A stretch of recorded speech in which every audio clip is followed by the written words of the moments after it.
Hello, it's a pleasure to have you on the program again today. Okay, Chukwanubogo here, and this day we'll be talking, as we always do, things that have to do with the economy. And today's discussion will have to do with the economy itself. If you look at the topic, what you will see about the topic will make you understand, even as you will see now, what has to do with what we are talking about. The rules of small-scale entrepreneurs, that's one major thing. Of course, it's about the economy.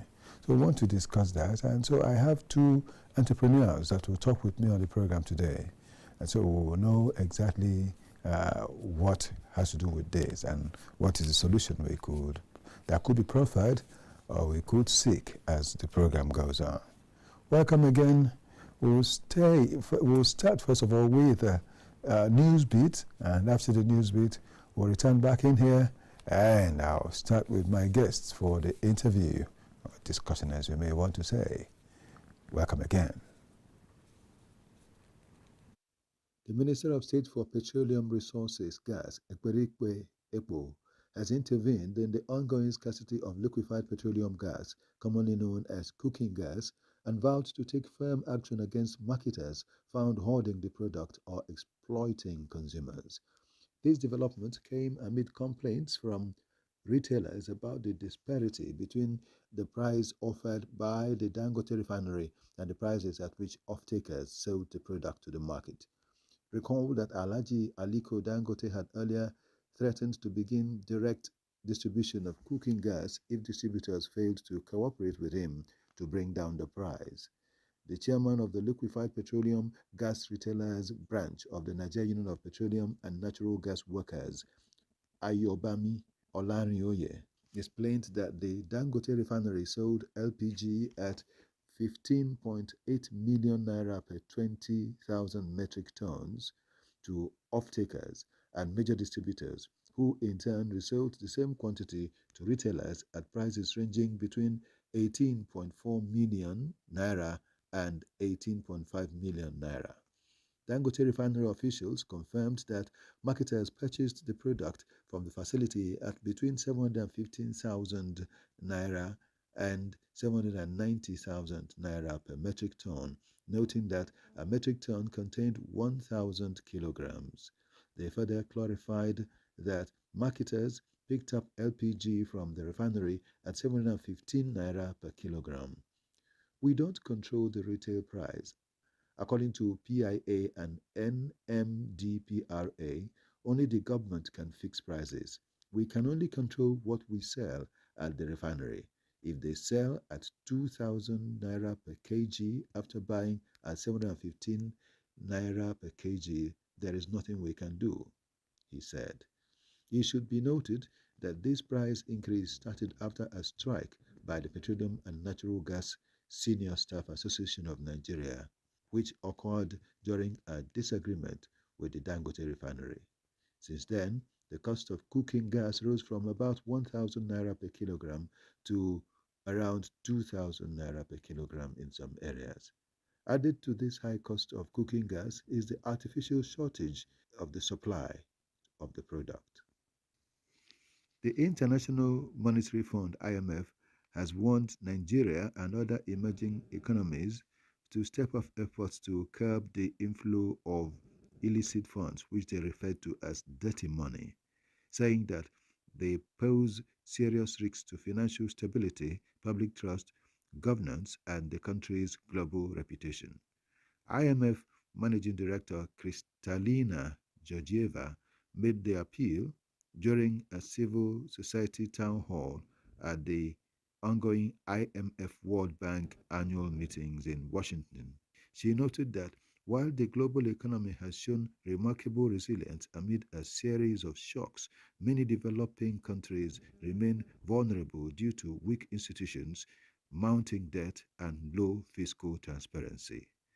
Georgieva stressed that robust governance systems and effective anti-money laundering frameworks are now indispensable for sustaining growth and attracting investment, particularly in nations battling high public debt and widespread financial leakages. Illicit financial flows, what we call dirty money, undermine stability and public trust. 5 to 10 years ago, this was underestimated. Today, it is central to our analysis and policy advice, she said. She explained that the IMF now integrates anti money laundering and governance diagnostics into its Article 4 reviews and lending programs, enabling countries to identify and correct institutional weaknesses before they escalate into crisis. The IMF chief also revealed that the fund has introduced a new anti-money laundering and combating the financing of terrorism AMI/CFT strategy, which would be applied more broadly across member nations to trace illicit flows, strengthen financial oversight, and reinforce debt transparency. Georgieva further urged African governments to deepen collaboration with civil society groups to enhance transparency and accountability in public financial management. The governance diagnostic tool is not an audit, it is a preventive measure. We encourage governments to work with civil society organizations that often know the system's weaknesses best. Working together makes our efforts more credible and effective, she said. To have you back again. Still talking about the news bits, there are some other stories I have here that I want to also get on as we go on. The Vice President has said something that also has to do with what we want to talk about today. And I want to take it the way I found it here, that the federal government yesterday outlined several initiatives being undertaken to provide enabling environment for micro, small and medium enterprises, MSMEs, as part of government's agenda to boost inclusive growth and development. He was speaking at the launch of the 9th Expanded National MSME Clinic at Katsina. Vice President Kashim Shettima reaffirmed President Bola Tinubu's resolve to build inclusive national prosperity through enterprise-driven reforms. He said the government is empowering entrepreneurs as the engine of sustainable economic growth. He announced President Tinubu's approval of an unconditional 250,000 naira grant for each outstanding micro, small and medium enterprise MSME exhibiting at the event. Shettima said this is a non-payable, repayable grant. It reflects the President's commitment to removing the barriers that have historically held back our MSMEs. We are building a nation where every Nigerian entrepreneur, from our cities to our rural communities, has access to the tools and opportunities needed to thrive. He said the grant aligns with broader reforms under the Renewed Hope agenda, including the 75 billion naira manufacturers fund targeted at revitalizing the industrial sector and expanding access to finance for productive enterprises. He noted that under the Rural Area Program on Investment for Development, RAPID, 23 rural-based MSMEs in Katsina have already received 112 million naira in support. Highlighting the success of the 5 billion naira Katsina MSME Growth Fund, a joint initiative between the federal and state governments, Shettima pointed out that as 576 million naira have been disbursed to 237 beneficiaries since June 2024.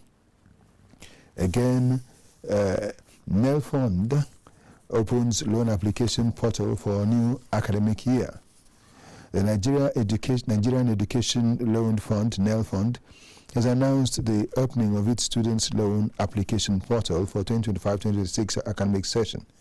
NEL Fund, in a statement yesterday by Mrs. Osheyemi Oluwatuyi, Director of Strategic Communications, NELFund, announced that the portal will run from Thursday, October 23 to 2025 to Saturday, January 31, 2026.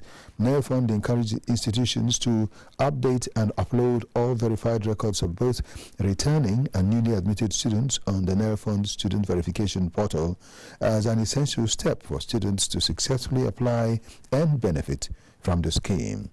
To support a seamless rollout, institutions are advised to note the following: item details, action required, portal opening date Thursday, October 23, 25, portal closing date Saturday, January 31, 2026. Eligible students returning and newly admitted students of accredited tertiary institutions. Fresh students may apply using either their admission number or JAMB registration number in place of matriculation number. Institutional flexibility. Institutions are encouraged to show understanding in enforcing registration and fee payment deadlines for students awaiting loan disbursement. Special notice: institutions that have not yet commenced their 2025-2026 academic session should formally write to NELFund with their approved academic calendar for scheduling flexibility. NELFund appealed to all institutions to consider temporary registration measures for students whose loan applications are being processed to ensure that no student loses access to education due to financial constraints. NELFund asks institutions witnessing technical issues to freely contact them for necessary assistance and support. Also, finally, Nigeria's electricity subsidy bill has ballooned to 1.05 trillion naira in the first half of 2025, nearly wiping out the 1.12 trillion naira total revenue generated by the nation's 11 electricity distribution companies, DISCOs, in the same period. The latest Prosfe research reports paints a troubling picture of a sector caught between rising costs, policy interventions, and unsustainable subsidy regime.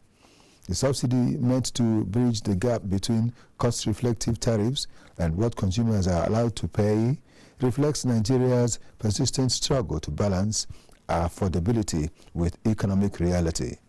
While the federal government insists the subsidy protects vulnerable households and industries, analysts warn that the policy is draining public finances and discouraging private investment.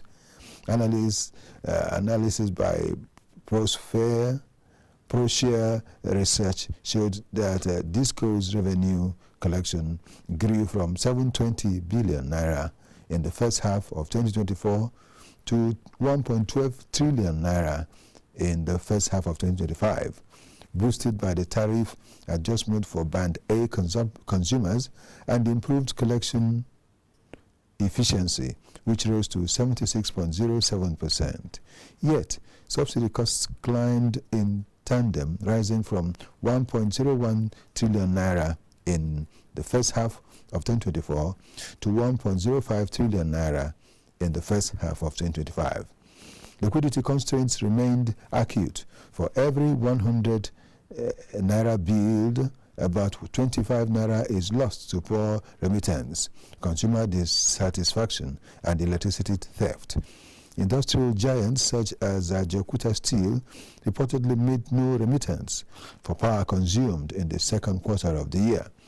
In July 2025 alone, DISCOs recorded a revenue shortfall of 49.18 billion naira, despite marginal gains in billing and collection efficiency, according to data from the Nigeria Electricity Regulatory Commission, NERC.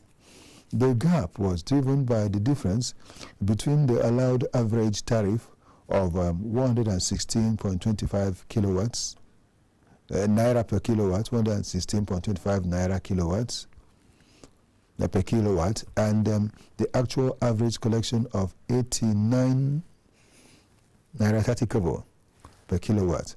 a recovery efficiency of just 76.82%. Metering also improved slightly, with the national rate rising to 54.3% after 412,797 new installations in the first half of the year.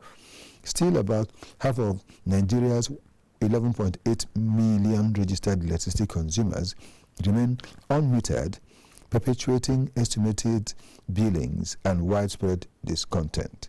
The liquidity shortfall has compounded the sector's debt woes.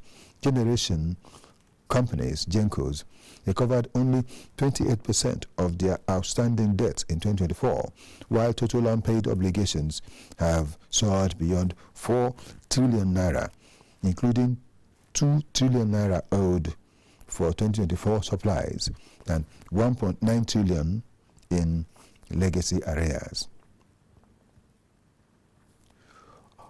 Although President Bola Tinubu approved the securitization of the 4 trillion naira liability earlier this year, analysts argue that the fiscal relief has been neutralized by surging subsidy costs.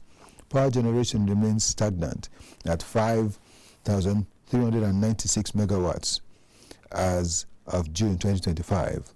Less than half of the nation's installed capacity is about 13,000 megawatts. Hydropower contributed roughly 30%, with gas-fired plants generating the bulk of electricity supplied to the grid. In response to deep-seated inefficiencies, the federal government has rolled out several reform initiatives. Chief among them are the National Integrated Electricity Policy, NIEP, and the Nigeria Integrated Resource Plan, NIRP, both targeting a cumulative $122 billion in investment by 2045, including $29 billion projected over the next 20 years. Well, that's it for now. As I will be packing up this, and we'll still continue with the program. We'll just take a slight break, then we'll return. And as we return, we'll get into the discussion proper. I have got one of my guests sitting already with me while the other is yet to come in. And so we'll start our talk while we wait for the other one. But that will be after this break. In there for us still, and we're still doing the program. It's running on, and it's the economy today. Well, one of my guests, as I said, is here with me, and so we'll go on. And now I'm talking about someone that is a young entrepreneur. I'm talking about Aisha. Aisha is a young entrepreneur, and she will tell us the things that are the woes of entrepreneurs who are small entrepreneurs, as far as Nigeria is concerned. Talking about MSMEs, the medium, small, micro, medium, small, and micro, small, medium enterprises, MSMEs, right? She is part of them, so we want to hear what is it that is the pain she is going through as a young, and not just young, but as an entrepreneur that is on the MSME level. She is Aisha Nuruddin May Honda. It's good to have you on the program. Thank you, sir. Right. Thank you for having me on your program. Thanks a lot. Thanks for coming. It's been long, really. We've tried to get you on, but today it has worked eventually that you'll be here with us. Yes, sir. And I want to say, doing business. How do you feel doing business in the first place, and why are you already doing business? Does it run in the family or something like that? I want to find out, because you are a young person. Yes, it's actually not running in the family, but I feel like business is a more reliable thing to do now in our current situation in this country than government or any other work, because government can just wake up anytime and decide to not even employ you at the first place, and they can even decide to let you go, or something might happen and you will be stranded. So business is something that is always there, is always supporting. It's not something that you can lose. That's if you want to lose, you can lose it, but it's something that is reliable in this country now. Okay, thank you so much. Yes. And looking at it, just as you've said, there are certain things that you are experiencing. What I pray you'll be able to relate your experience to the dear viewer. I know there will be someone that's watching who's also going through the same process. Yes. What to say, you manufacture or produce certain things edible, is it not? Yes, sir. And these things, if you look at the cost of what you're doing today, what it was, maybe let's say a year ago or a year and a half ago, tell us about it. What's the comparison? Well, in our country, it's like the prices of things increases daily, not even monthly or weekly or even yearly. Like on a daily basis, the cost of things in the market keep increasing, and it's not even small. Like maybe when something is 1,000, it will be like 1,010. It's something that when it's 1,000 today, you can go back to the market and buy it for 1,500 or 2,000. It can even double its price. Because I can remember for last 2 weeks, I refilled my gas for I think it's 12 kg. So I refilled it last 2 weeks for I think 13,500 just for me to go back last week weekend, and I'm refilling it for 16,500. So it's like the cost is it increases every day, and as a small business owner, it's very hard for us to keep pulling through all these costs that increase every day. Yes. And looking at the maybe the size of the product now and the quality of the product, in the face of this situation, how do you battle to maintain the quality and the size? Okay, so I feel when you sell something that has to do with size and quality, it's either the price increases or the product quality or the product size will reduce. But some people go for the quality because when you reduce the size or you increase the price, people intend to complain much about it. Like people, the buyers, knows about how things are costly in the markets and everything. But when I think you call it the middle person, does it, they intend to complain a lot. It's not even they don't know, they actually know the cost, they're just avoiding the cost and blaming you for producing low quality or a smaller version of what they have been buying at the past. Yes. I want to use something as an example. I normally like a whole lot buying granite, the fried one, the one with the tobacco. The one that is peeled and all that in the bottle. Yes. I remember that I had bought a bottle of granite, one full bottle, the one that is known as the big size bottle. Yes. I bought it for 50 naira. I also know that at the stage I started buying for 70 naira. And not quite long ago, I bought it got to 100, 150, 200. 500, it moved from 200 to 500, and we were shouting. And from 500, it got to 700, the next time 1,000, and it kept increasing. In the last 2 months, it has gone on to be that I have bought it for 3,000 and finally 3,500. And I have started wondering, if you told someone that you bought this same quality, this same quantity of granite, yes, not too long ago, not 10 years or 5 years ago we're talking about here, but about just 2 years ago, and from then it got to the fact that you're buying it for 3,500. Some people find it difficult to believe. But that is the truth. That's what we're saying. Yes, sir. And what do we say about this? You know, because I really, honestly, I think about you people a lot. Yes. Because, you know, business, how, do you still make gain at all? That's what I want to find out. Actually, at this point, I think small business owners just do the business for the name and for the fact that they are not staying without doing anything.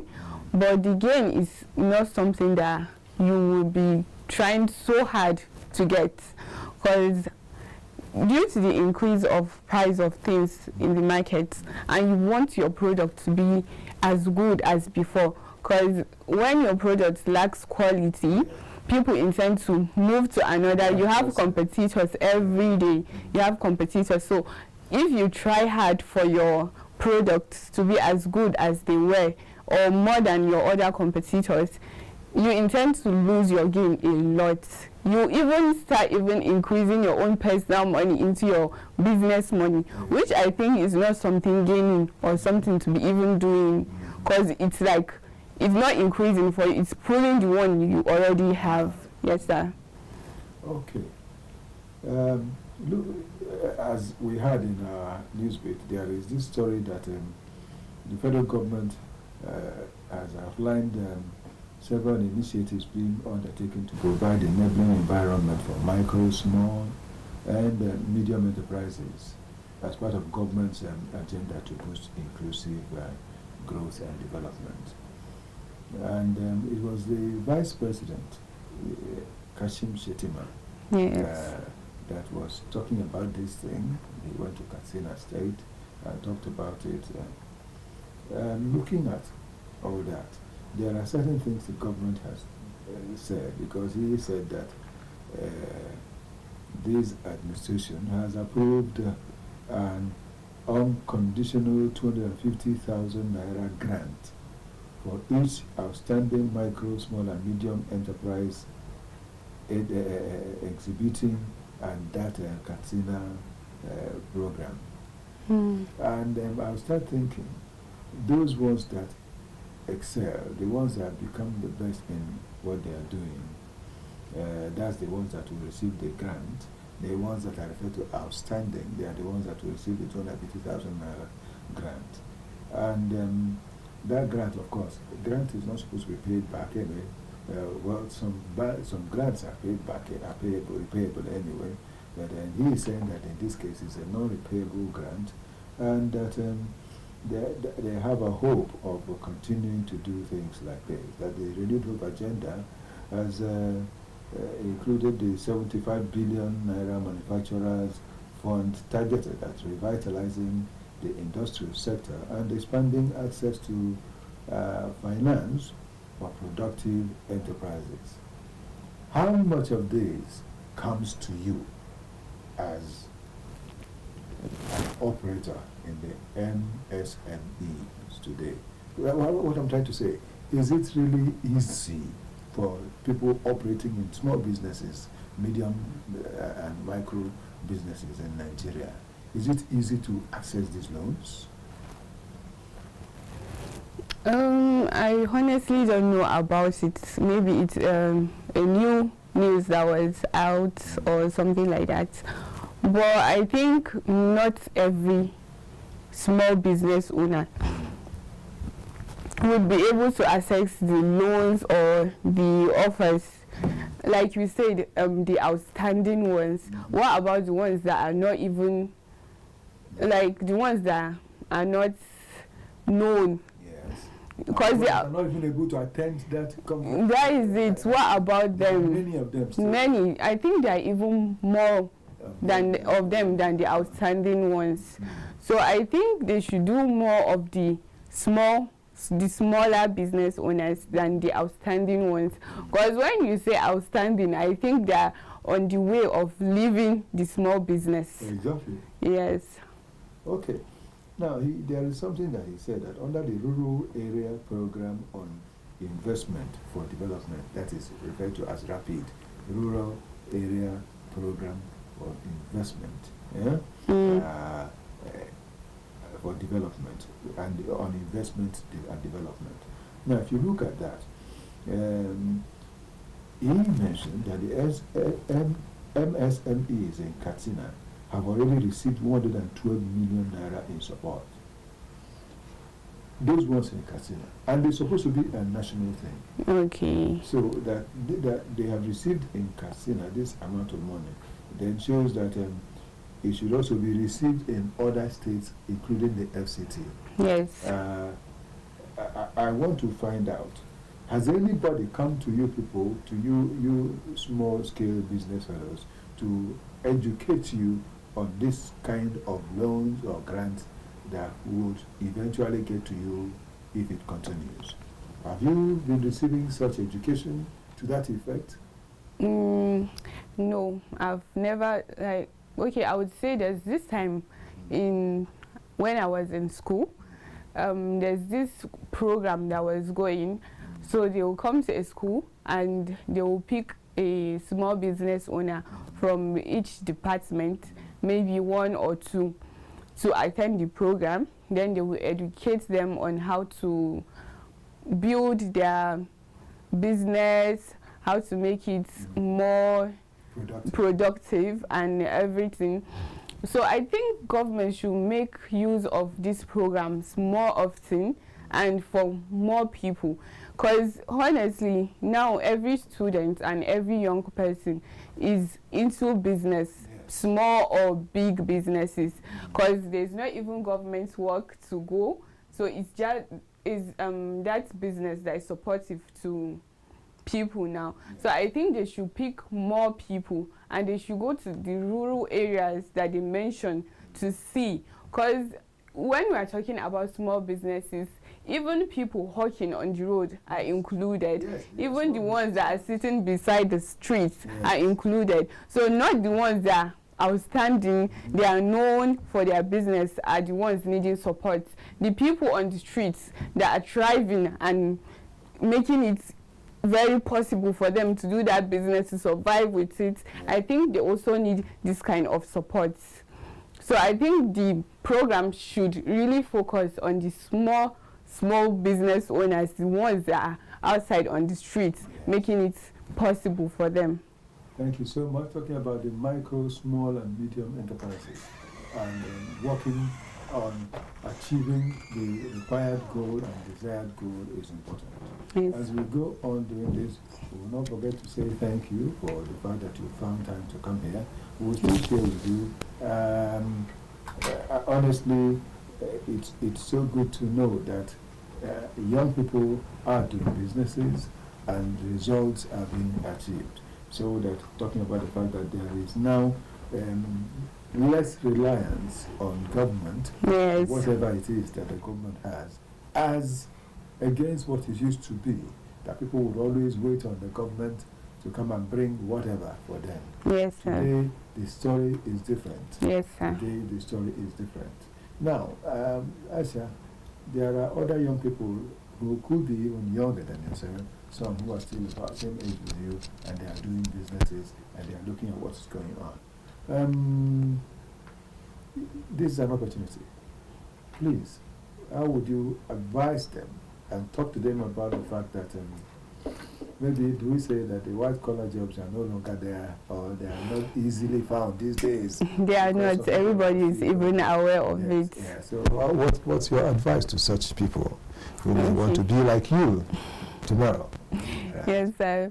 So handling a business is actually not easy, and for now it's a very hard thing to pull through or do every day. The costs, the low sales, and everything might affect you, and you feel like giving up actually, because you can't produce a product today and there's no sale. Do it tomorrow, the same, the next day, the same. Some people might actually give up, or they'll see other people doing the same thing as them, and they'll be like, no, I cannot do this.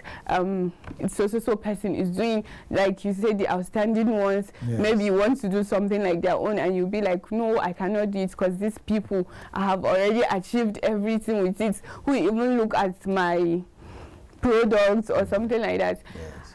You stand for your business. Like when you do a good thing, people will buy and you get reference. And lack of sales for 1 or 2 days doesn't mean that you don't have a successful business. And business is something to survive on. Government work or going into things that might affect you socially and put you in troubles. Like now, many of our youth are doing so many bad things, thinking that that's the only survival way. Because not. Yes, there's no job, there's no nothing. You can't be depending on other people for your daily basis, for your daily survival needs and everything. So some people intend to put themselves in other things that might cost you your life, your freedom of movement and everything. So I think more youths should come up. You push your business. Your business doesn't push you.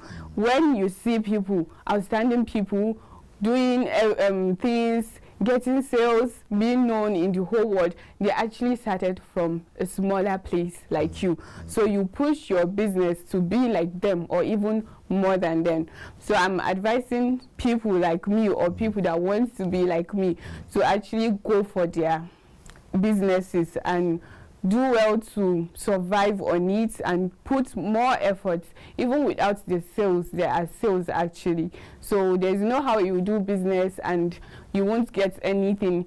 As far as your products are good and people likes it, you will make sales, and that's all I have to say. Thank you so much. As far as your products are good and people like your product, keep doing it. Don't mind the fact that it's still on the small level or micro level. Keep doing it. Keep doing it, because Rome was not built in a day. Yes. Just as Aisha has said, and I'm grateful to you, Aisha, for being here today. You're welcome, and there should have been 2 people talking, but then you came alone. Yet you have represented yourself effectively. Thank you. Thank you so much for finding time to be here with us on the program. And want to also thank you, dear viewer, for the fact that you've also listened and watched and seen what has happened. There are people with whom I've worked today, and I'm so glad that we just discussed things that will enable people in small businesses to grow, things that can help them get better in life, so that you'll be less dependent on others. Is it not so? Yes, sir. Because I know that yourself now, you don't just depend on your parents for everything now. No, in this current situation, you don't do that. There are some of the things you even give this time to them. Thank you so much for being here. You're welcome, sir. I want to say again, it's been a pleasure. Thank you. Let me begin to round off as I want to announce that on this particular day that happens to be my own birthday, I am happy that we've been able to do something that is also helping the young people, that life will continue. That is one most important thing. I want to thank you again, Aisha Nuruddin May Honda, for being a worthy guest today. Thank you for inviting me on your program. All right. I also want to thank Ihanyu Goji for being there for me, the operational director that has made sure that we have worked well. Not forgetting, of course, Blissful Capacity, as well as Sam Omaji. Sam Omaji, who has been here with us all through. Thank you so much. Also, thanks to the double Vic that I have around me, talking about Victor Chizea and Victor Adeye. Thank you so much for all you have done. Young men, all doing well and doing good on this program. Thanks to all of you. I also want to say that I am so blessed that I have my own brother too, who just came to say hello on this program today around me, and to join me to rejoice over the day that I came into this world by God's grace. Thank you, Greg. Thanks a lot. God bless you. I want to thank everyone else, including my producer, and of course, not forgetting Felix Akijagola. Let me thank my producer, that is my supervising producer, the head of station, Ruben Okala, for being there for me. This is Okechukwu Onubogo. What do I say? May the best happen to us all the time.